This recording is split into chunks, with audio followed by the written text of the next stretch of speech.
Assalamualaikum warahmatullahi wabarakatuh. Saya Tirta Hadiwinata, peserta Latsar CPNS Angkatan 10 Kelompok 4 tahun 2022.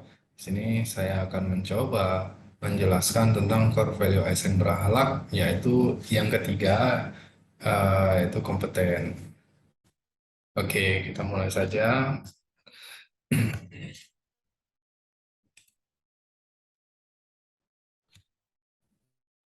Nah, di kompeten itu ada yang namanya penguatan kualitas SDM.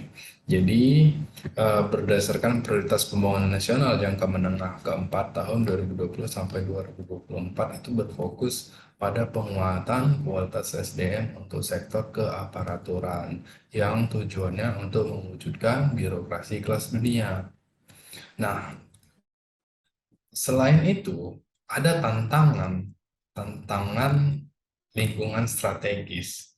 Nah, tantangan lingkungan strategis ini merupakan sebuah tantangan yang harus kita hadapi untuk meningkatkan kompetensi atau jadi ada sebuah tantangan yang harus kita lalui agar kompetensi kita itu meningkat. Jadi salah satunya itu istilahnya namanya VUCA World atau dunia VUCA. Jadi VUCA ini akronim itu dari volatility, uncertainty, complexity, ambiguitas. Nah, apa itu tadi VUCA tadi? Di sini kita akan menjelaskan yaitu volatility atau penuh gejolak. Jadi dunia ini eh, lingkungan saat ini itu bercirikan VUCA World, yaitu dunia yang dengan penuh gejolak, volatility. Jadi sekarang ini kita tuh penuh dengan gejolak. Kadang kondisi kita baik, kadang tiba-tiba ada isu-isu yang kurang baik untuk kondisi di pemerintahan kita. Nah, inilah yang harus kita hadapi, inilah tantangan yang harus kita hadapi. Kemudian yang kedua itu uncertainty, penuh ketidakpastian. Jadi kadang ada opsi yang kita anggap itu baik dan ternyata itu salah, penuh dengan ketidakpastian. Yang ketiga, complexity, saling berkaitan dan saling mempengaruhi. Jadi eh, setiap masalah itu selalu berkaitan dan pasti mempengaruhi. Yang ke contohnya itu misalnya nih BBM ya, BBM itu kadang kan naik turun ya, itu ketidakpastian, penuh dengan ketidakpastian. Nah, saat dia naik, pasti ada yang naik juga. Pasti sembako-sembako itu juga ikut naik, alasannya BBM naik. Nah, ini termasuk tantangan dari lingkungan strategis dan ambiguitas. Jadi ambigu ini kita tidak bisa memahami apakah itu A, apakah itu B. Inilah tantangan-tantangan di kondisi yang sekarang ini. Nah, untuk itu berdasarkan dinamika global VUCA ini dan adanya tren-tren baru diperlukan pemutahiran keahlian ASN yang relevan dengan orientasi pembangunan nasional dan aparatur. Demikian halnya untuk mendukung pemutahiran keahlian ASN yang lebih dinamis, diperlukan pendekatan pengembangan yang lebih adaptif. Jadi diperlukan pengembangan-pengembangan yang sifatnya untuk beradaptasi sama lingkungan-lingkungan yang tadi cenderung dari penuh gejolak, ketidakpastian, kita harus beradaptasi dan mudah diakses secara lebih oleh seluruh elemen ASN. Jadi tidak hanya kita beradaptasi, tapi harus dapat kita jangkau juga. Kita beradaptasi, tapi kita susah menjangkaunya, itu juga tidak jadi masalah. Itu juga jadi masalah. Kemudian ada tantangan yang kedua, eh, yaitu disrupsi teknologi. Nah, disrupsi teknologi ini merupakan perubahan sistem teknologi digital secara fundamental yang mana teknologi digital atau robot mampu mengubah peran dan menggantikan pekerjaan manusia. Ini yang sekarang ini lagi marak terjadi, yaitu artificial intelligence, jadi kecerdasan buatan. Jadi efeknya apa? Efeknya dengan menerapkan kecanggihan teknologi itu dapat memberikan layanan secara cepat dan praktis. Akibatnya, tentunya pekerjaan manusia itu tergantikan. Nah, inilah tantangan-tantangan yang harus kita hadapi. Jadi, Di satu sisi teknologi itu tentu membantu, karena semakin membantu makin banyak dipakai, akhirnya manusia akan dikurangi porsinya yang tadinya untuk mengerjakan sesuatu pekerjaan itu dibutuhkan 10 orang, karena ada peningkatan teknologi, kita pemanfaatan teknologi, jadinya itu tadi 5 orang aja. Nah, inilah menjadi tantangan kita. Kenapa kompeten itu disrupsi teknologi itu berhubungan dengan kompeten itu gitu. Jadi mau nggak mau kita sebagai manusia juga harus meningkatkan kompetensi kita karena adanya disrupsi teknologi itu. Nah, yang ketiga tuh kebijakan pembangunan nasional. Nah, visi Indonesia, jadi dalam kaitannya sesuai Perpres nomor 18 tahun 2020 tentang RPJM Nasional 2020 sampai 2024, bahwa visi nasional kita adalah terwujudnya Indonesia maju yang berdaulat, mandiri, dan berkepribadian berlandaskan gotong royong. Nah, upaya untuk mewujudkan visi itu dilakukanlah 9 misi ya, yang kita kenal itu dengan nawacita gitu. Salah satunya itu adalah peningkatan kualitas sumber daya manusia. Nah, peningkatan-peningkatan ini untuk mewujudkan visi dan misi tersebut itu perlu didukung sama profesionalisme ASN. Karena ASN inilah yang bakal mewujudkan visi dan misi yang telah ditetapkan sama Presiden. Jadi kita harus menjadi ASN harus profesional. Profesional ini harus benar-benar menguasai bidang kita, harus memahami pekerjaan kita dan apa yang kita butuhkan untuk meningkatkan kualitas kita dalam menjalankan kewajiban kita sebagai ASN. Nah, 3 aspek penting kompetensi. Jadi untuk meningkatkan kompetensi itu yang membutuhkan pengetahuan. Kita harus belajar, harus menggali informasi, kita menambah pengetahuan kita dari mana saja. Yang ketiga, setelah kita mengetahui, kita mendapatkan pengetahuan, tentunya kita terapkan dalam hard skill kita atau keterampilan kita gitu. Jadi kita pun tahu kita memiliki pemahaman-pemahaman, tapi kalau kita tidak terampil itu juga percuma. Nah, yang ketiga, sikap yang diperlukan dalam pelaksanaan pekerjaan. Jadi ini namanya attitude. Menurut saya ini namanya attitude. Jadi aspek penting namanya kompetensi, kemampuan diri itu ada 3, yaitu pengetahuan, keterampilan. Kita memiliki pengetahuan, kita tahu segala hal, tapi kalau kita tidak bisa mengimplementasikan itu juga percuma, makanya dibutuhkan keterampilan. Nah, setelah kita terampil, jangan menjadi orang yang sombong. Jadi diperlukan sebuah attitude, sikap yang baik. Kita harus menolong, kita harus benar-benar mempraktekkan keterampilan kita ini untuk tujuan yang baik, bukan untuk mencari keuntungan pribadi. Dalam konteks kita sebagai ASN, yaitu untuk melayani masyarakat dengan pengetahuan yang baik, dan kita memiliki keterampilan yang baik, sehingga kita bisa melayani masyarakat dengan penuh tanggung jawab. Gitu. Itulah yang makanya ini 3 aspek penting kompetensi. Nah, selain itu, meningkatkan kompetensi itu ada istilahnya learn, unlearn, dan release. Apa itu learn? Learn ini dimaksudkan bahwa sejak dini atau sejak keberadaan kita di dunia, kita dituntut untuk terus belajar sepanjang hayat. Itulah yang namanya artian learn. Kita harus terus belajar, belajar, belajar, belajar. Seperti kita mundur tadi ke belakang, eh, aspek pentingnya itu tadi yang ada 3 tadi itu yaitu pengetahuan, keterampilan, dan sikap. Nah, learn ini untuk memenuhi yang namanya pengetahuan. Jadi kita dimaksud untuk belajar, belajar, belajar, dan terus belajar panjang hayat kita untuk mendapatkan pengetahuan. Nah, unlearn. Unlearn ini proses menyesuaikan atau meninggalkan pengetahuan dan keahlian lama kita. Jadi bukan kita berhenti belajar, tidak. Tapi pengetahuan yang lama itu kita perbaharui, itulah tahapannya unlearn. Jadi unlearn ini meninggalkan pengetahuan yang lama dan bersiap menyongsong pengetahuan yang baru dengan keahlian kita yang baru. Jadi dulu kita mungkin mengetik dengan mesin tik, tapi kalau sekarang kita terapkan itu kurang tepat. Jadi kita harus beradaptasi itu nanti dengan komputer.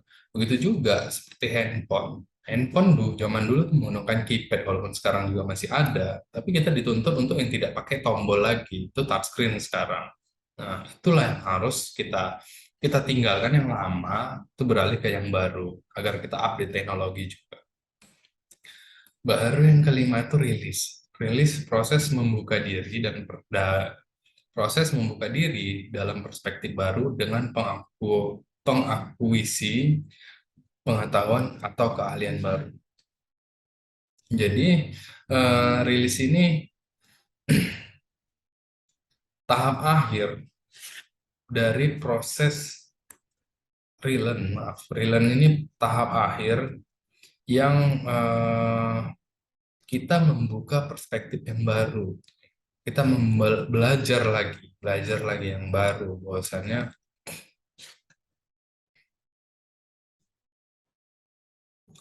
mohon maaf,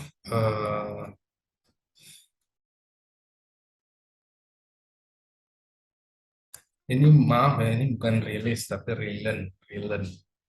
Salah salah tulis ini. Jadi relearn ini setelah jadi tahapannya gini, itu ada learn, ada unlearn, ada relearn. Nah, bukan rilis ya. Jadi relearn. Jadi learn itu tadi yang belajar dari awal kita tuh terus belajar. Unlearn itu belajar yang baru meninggalkan yang lama. Dan relearn itu belajar ulang. Jadi pengetahuan baru yang kita terima dari unlearn tadi kita relearn ulang untuk mendapatkan pengetahuan atau keahlian yang baru. Nah, perilaku, core value, kompeten. Setelah kita tadi bahas ada yang namanya eh, tantangan-tantangan, kemudian learn, unlearn, dan relearn. Jadi kita kembali ke core value-nya kompeten. Core value-nya kompeten itu apa? Jadi berdasarkan surat edaran Menteri Pan-RB nomor 20 tahun 2021 dalam poin 4 antara lain disebut bahwa panduan perilaku kompeten yaitu meningkatkan kompetensi diri untuk menjawab tantangan yang selalu berubah. Makanya itu sejalan dengan learn, unlearn, dan relearn. Itu terus kita meningkatkan kompetensi diri untuk menjawab tantangan yang selalu berubah, yang penuh dengan ketidakpastian, seperti vocabulary tadi. Kemudian nilai perilakunya lagi dari kompetensi membantu orang lain belajar. Kita belajar terus meningkatkan pengetahuan kita, kompetensi kita. Tapi kalau kita tidak mengajarkan, itu juga percuma. Itu tidak itu bukan bagian dari core value-nya ASN khususnya di kompeten. Jadi di kompeten ini bukan hanya kita yang pintar, tapi orang lain. Kita harus menularkan kepada orang lain agar orang lain itu juga tahu gitu. Yang ketiga, melaksanakan tugas dan kualitas terbaik. Dan diharapkan setelah kompetensi kita itu tinggi, kita tuh bisa melaksanakan tugas kita dengan hasil dan memberikan hasil yang baik. Nah, inilah komponen dari kompeten itu tadi. Jadi ASN yang berkompeten itu harus terus belajar, meningkatkan kapasitas diri, meningkatkan kapabilitas diri, yang pada akhirnya ditujukan untuk melayani masyarakat dan juga membantu orang lain untuk belajar, apakah itu rekan ASN juga atau apa, ataukah pengabdian kita kepada masyarakat, dan akhirnya kita hasilkan sebuah tugas dengan kualitas yang baik. Nah, itulah dia panduan dari perilaku si kompeten ini. Nah, inilah dia tadi meningkatkan kompetensi diri. Meningkatkan kompetensi diri atau disebut dengan teori net-centric, pengembangan berbasis pada sumber pembelajaran utama dari internet. Jadi ini cara meningkatkan kompetensi diri ya. Cara-caranya itu ada dari pembelajaran utama dari internet, dari basis online network, kita belajar dengan para ahli, dan yang keempat tuh dengan teman-teman. Nah, ini tadi membantu orang lain. Jadi kita juga mencari informasi, meningkatkan kompetensi diri itu dengan jaringan kita dan komunitas kita. Nah, membantu orang lain belajar. Ini banyak ya macamnya, nggak mesti yang ada di sini. Dalam apapun, kita harus membantu orang lain untuk bisa menularkan apa yang kita miliki. Dalam tanda kutip, ya hal-hal yang positif tentunya, khususnya yang berhubungan dengan kompetensi diri, pengetahuan. Dan yang ketiga itu melakukan kerja terbaik. Ya, kita tidak perlu menjelaskan secara terperinci kerja terbaik ini seperti apa. Yang pastinya kita berada di ASN, di instansi manapun, kita sudah ada tupoksinya untuk apa. Nah, kita laksanakan tugas itu dengan sebaik-baiknya dengan bermodalkan pengetahuan dan keterampilan yang kita miliki. Oke, terima kasih. Sampai di sini paparan dari materi core value kompeten. Eh, Lebih dan kurang saya mohon maaf. Assalamualaikum warahmatullahi wabarakatuh.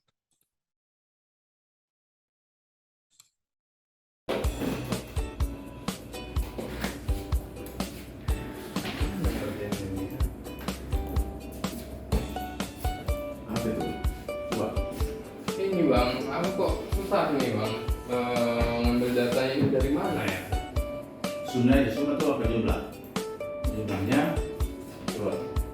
Nah, ini ada skornya 30 ya kan. Jadi kalau untuk mengambil sunnahnya itu dia langsung otomatis itu 30 dia ke 450. Tapi dilihat dulu satuannya atau kuantitasnya gitu. Nah, itu dia. Yang kan dikali 2 ini 30 berarti 2 kali 30 jadi 60 gitu. Nah, itu lagi dia buat 2 30.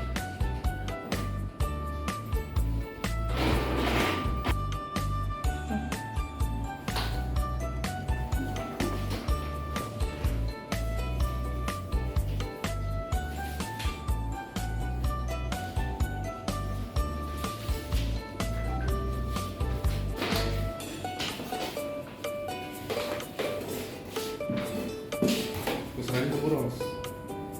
Diambil di sini.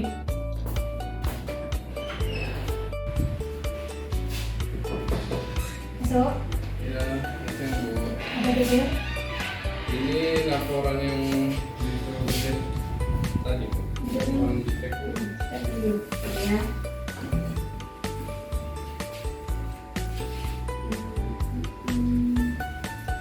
Tadi kan kita ibu bilang, jelaskan yang di bagian subkegiatannya ini. Ini yang tahu cuma kita aja, nanti masyarakat yang baca nggak akan tahu ini apa maksud dari yang kita buat ini gitu loh. Tadi kan udah dijelaskan kan? Iya. Nah, jadi tolong direvisi lagi, lebih detail lagi. Maksudnya itemnya misalnya ada 10, dijelaskan aja satu-satu. Misalnya item yang A ini apa, jelaskan maksudnya apa. Jadi masyarakat nggak perlu bertanya-tanya lagi nanti komen-komen lagi di medsos kita atau apa. Kalau mereka udah jelas yang kita kasih gitu loh, maksud ibu tadi kan. Ini kan belum ada penjelasannya di sini, Iya. ya kan? Cuma garis besarnya aja di per item-itemnya itu belum ada dijelaskan gitu. Terus di kolom keterangannya juga kita jelaskan gitu. Di kolom keterangan itu apa, berhasil kah atau tidak berhasil kah, atau masih dalam proses lagi dia pelaksanaan kegiatan ini gitu kan. Iya. Oke, oke, tolong direvisi ya. Ibu tunggu hasilnya ya. Ya karena mau kita laporan sama Pak Kadis. Oke, Terima kasih bu. ya.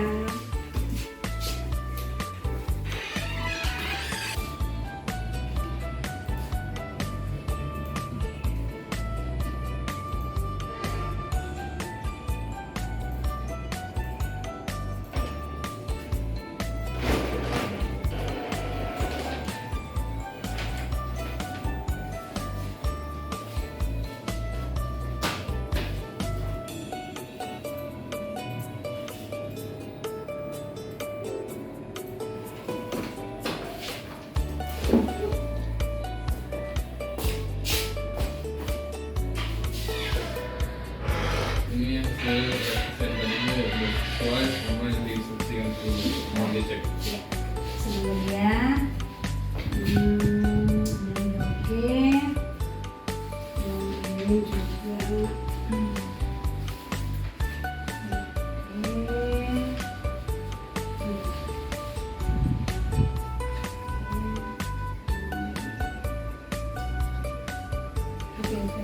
Kedepannya nanti ini aja kita buat kalau misalnya ada kegiatan kayak gini lagi ya. Iya. Oke, terima kasih atas kerjasamanya. Oke. Terima kasih bu. Oke.